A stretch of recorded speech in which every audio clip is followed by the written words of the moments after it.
clic. Es un placer para nosotros saludar a Alejandro Banoli. Él fue presidente del Banco Central, titular de la Comisión Nacional de Valores. Me voy a permitir agregar 2 puntos a su currículum porque después tenemos mucho que charlar de la coyuntura.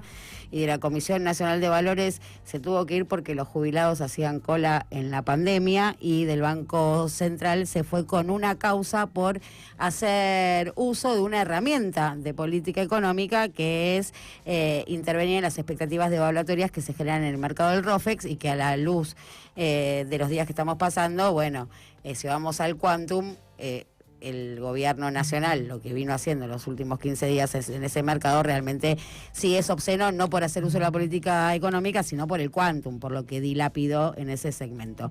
Dicho esto, lo saludo. ¿Cómo le va, Banoli? Es un gusto saludarlo. Luciana Glesser y Pablo Di Pierri acá en el estudio. ¿Qué tal? Buenos días, Luciana. Gracias por la presentación. No, por favor.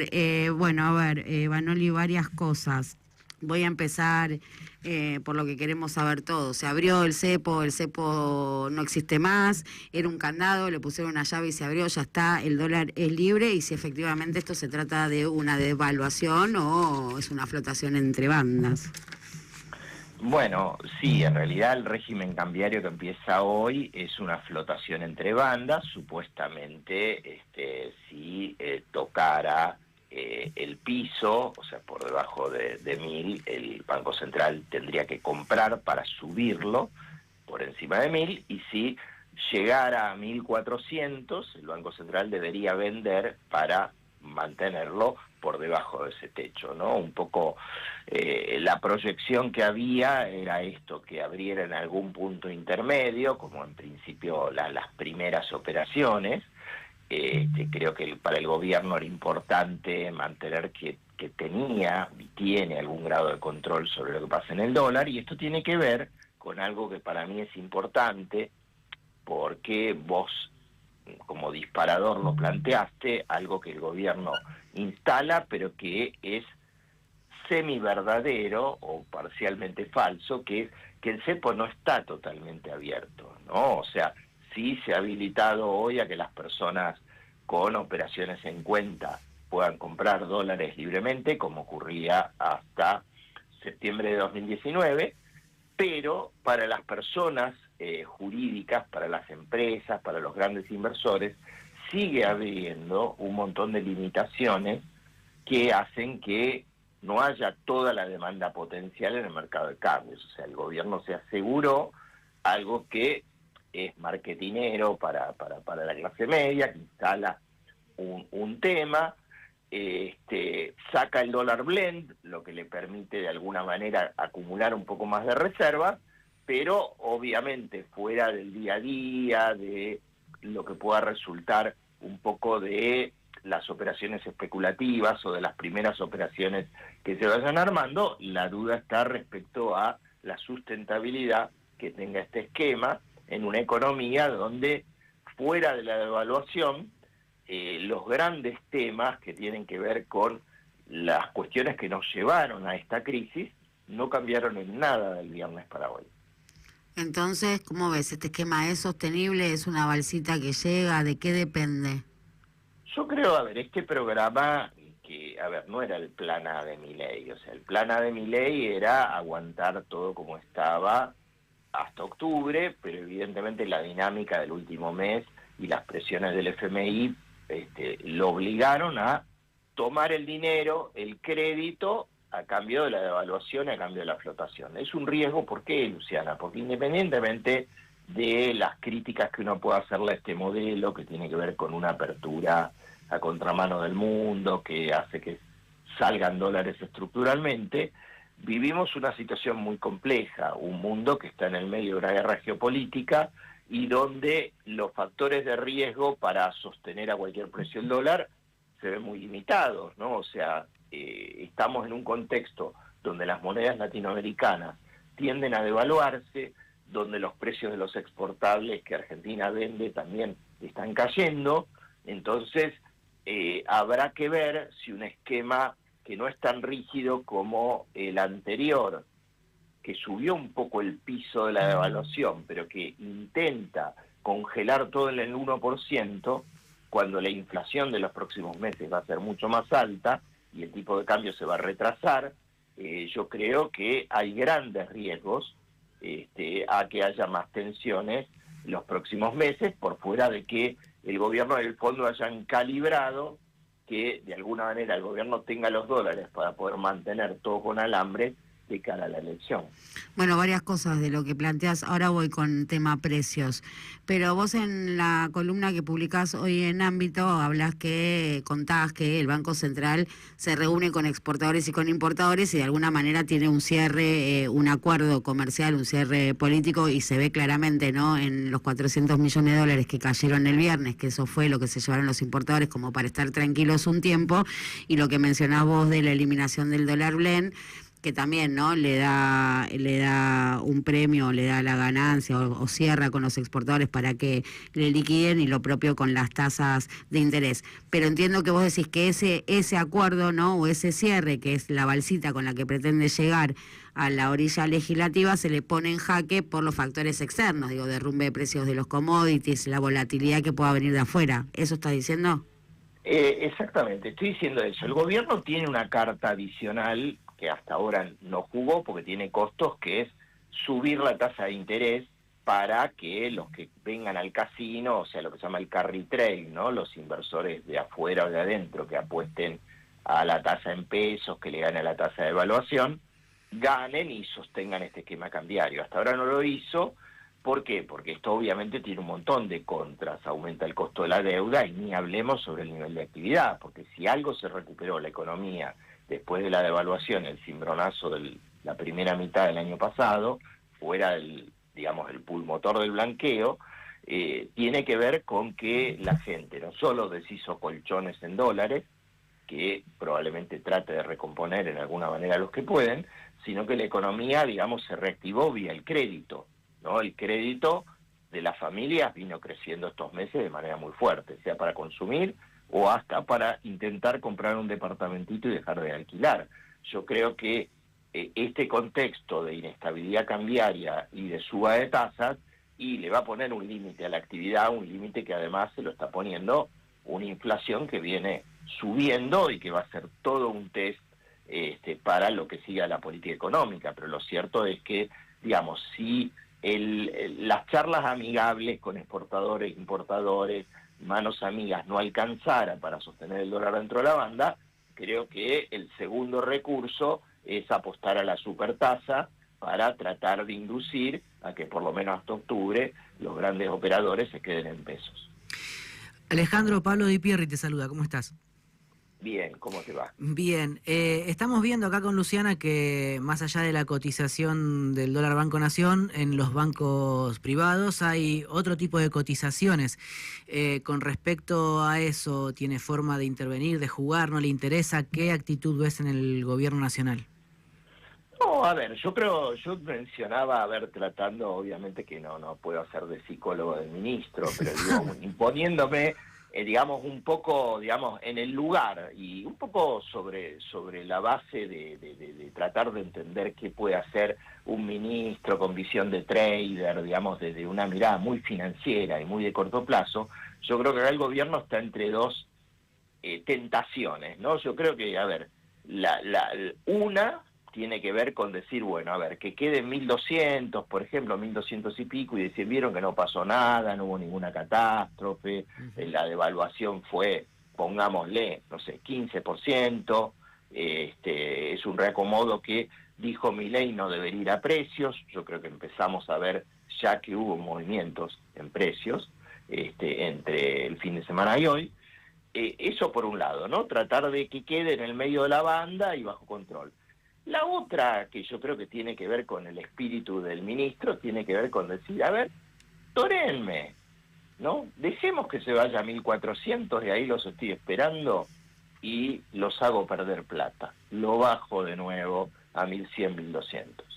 ¿Sí? Entonces, yo creo que habrá que ver, ¿no? Un poco cómo se va acomodando.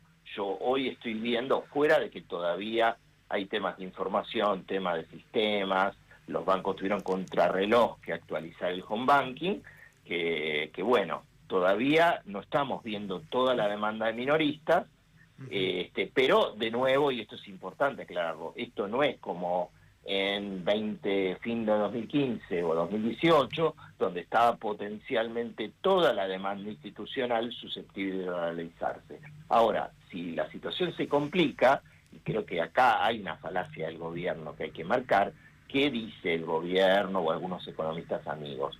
Dice, bueno, a ver, la base monetaria, si la dolarizamos, dado el nivel de reservas reforzadas en algún momento de estas semanas, porque el comunicado no queda claro, y hay un tipo de cambio que está por debajo de 1.000, es un poco lo que dijeron, la convertibilidad.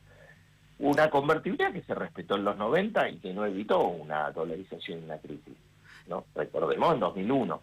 Entonces, yo creo que hay pesos en la economía, esto creo que lo hemos discutido en otro ámbito con Luciana en alguna nota, en el sentido de que si vos considerás todos los pesos que hay en la economía, más allá de las restricciones institucionales, si hay un cimbronazo y todos los actores quieren dolarizarse, no tenés el nivel de reservas para bancar a 1.400, porque la conversión de los plazos fijos de personas, lo que hay en fondos comunes de inversión, lo que hay en bonos y acciones que podrían dolarizarse, llevarían en un estrés global o local a un tipo de cambio muy superior al techo de la banda.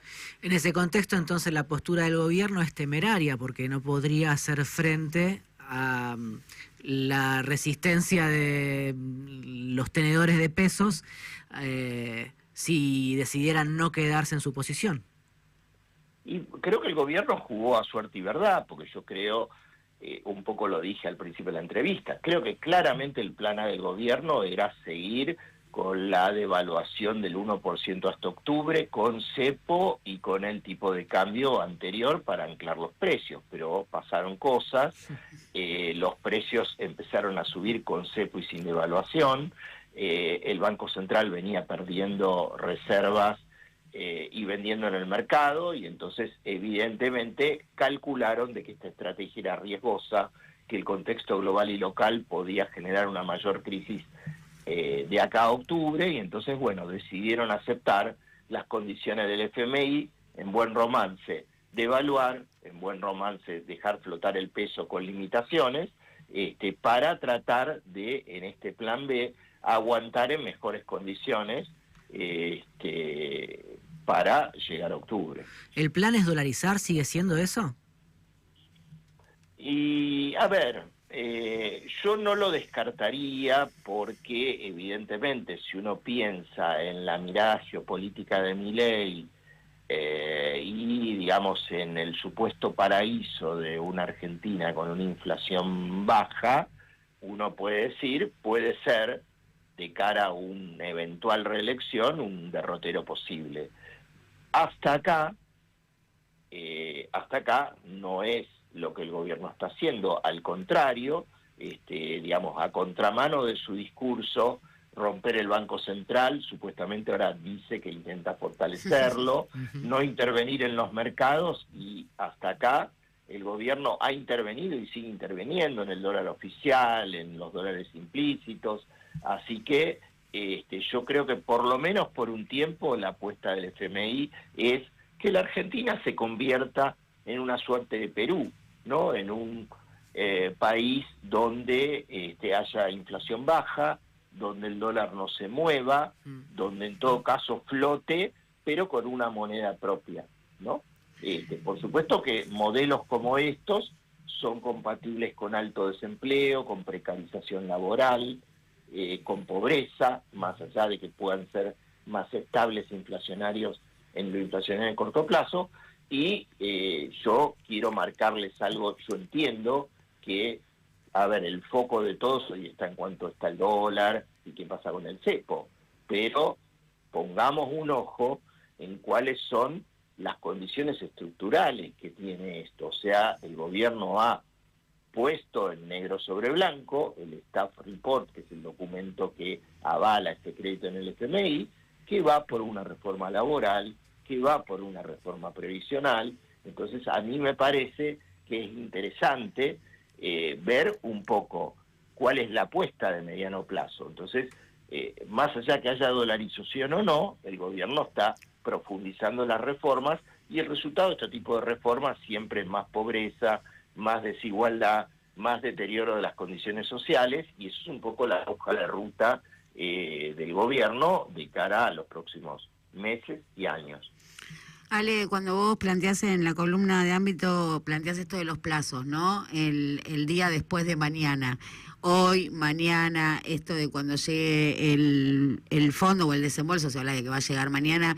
Para agregar un dato, el dólar oficial que abrió el mercado en 1.250, ahora está en 1.190, con lo cual bajó un poco. Y esto abona esta teoría de que es el juego del gobierno, ¿no? Esto de alimentar expectativas con la volatilidad en este inicio, para después esto, ¿no? Como dicen, dejarlos culo al aire, ¿no? A los que fueron a operar a un dólar más cerca del techo de la banda.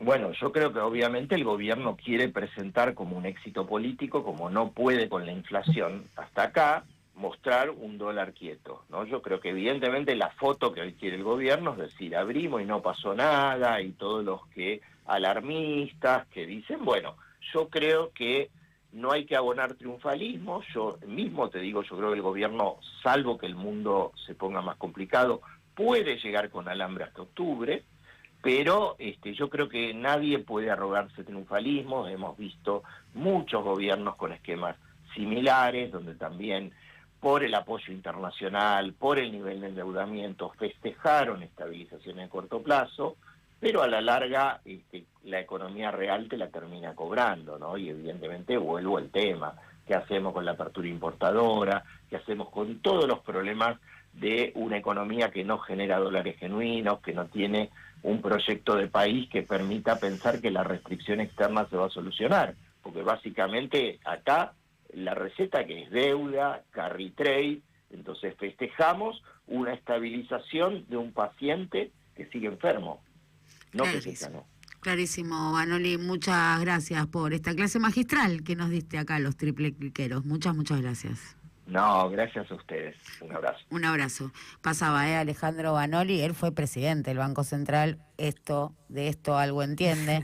Es el que reveló, de alguna manera entre líneas en su columna de ámbito de hoy, esto de ya cerraron a los IMPO, a los Expo, a los bancos, con lo cual la balsa puede navegar hasta la orilla de las legislativas. Ahora bien, con un costo social fenomenal, tanto en términos recesivos como de precios en contra.